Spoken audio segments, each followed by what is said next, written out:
తెలుసా 90% of me stress అక్కడ ఉన్న సిచ్యువేషన్ కాకుండా మీ ఊహ వల్ల ఎక్కువ అవుతుందని.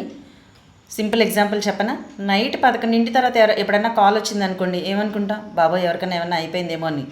కానీ అలా కాకుండా బ్యాలెన్స్డ్గా ఆలోచించి ఎవరికన్నా ఏదైనా పని పడి ఉంటుంది, అందుకు చేసుంటారు, నార్మల్ కాల్ అయ్యి ఉండొచ్చు అని అనుకున్నారా?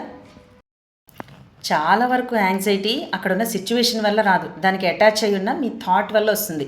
ఇంకో ఎగ్జాంపుల్, మీ బాస్ కానీ ఎవరైనా కాల్ మీ అని సింపుల్గా మెసేజ్ పెట్టారనుకోండి, నేను ఏదో తప్పు చేసేసి ఉంటాను, ఇవాళ నాకు ఏదో పడిపోయింది అనుకుంటారు. కానీ ఆయన ఏదో డిస్కస్ చేయడానికి పెట్టుంటారు అని అనుకున్నారా? ఇంకో ఎగ్జాంపుల్, ఎప్పుడైనా సరే పొరపాటున చెస్ట్ నొప్పిగా అనిపించింది అనుకోండి, హార్ట్లో టైట్నెస్గా అనిపించింది అనుకోండి, ఇదేదో హార్ట్ అటాక్ లాగా ఉంది అని అనుకోకుండా, ఇది ఇంతకుముందు కూడా నాకు కొంచెం వీక్గా అనిపించినప్పుడు, నేను అతిగా ఆలోచించినప్పుడు నాకు ఇలాగే యాంగ్జైటీ అటాక్ వచ్చింది, ఇది తగ్గిపోతుందిలే అని బ్యాలెన్స్డ్ థాట్ తెచ్చుకోవడం. మన బ్రెయిన్ ఎప్పుడు వర్స్ట్ కేస్ సినారియోస్ని ఆలోచిస్తుందండి. మరి దాన్ని ఎలా ఎదుర్కోవాలి అంటే ఫస్ట్ దాన్ని క్వశ్చన్ చేయాలి, దాని తర్వాత మీకు వచ్చిన థాట్ని బ్యాలెన్స్ చేయాలి. దీన్ని 1 వీక్ పాటు ట్రై చేసి చూడండి, మీ ఆలోచనలు ఎంత బాగా మారుతాయో. సేవ్ చేసుకుని అవసరమైన వాళ్ళకి షేర్ చేయండి.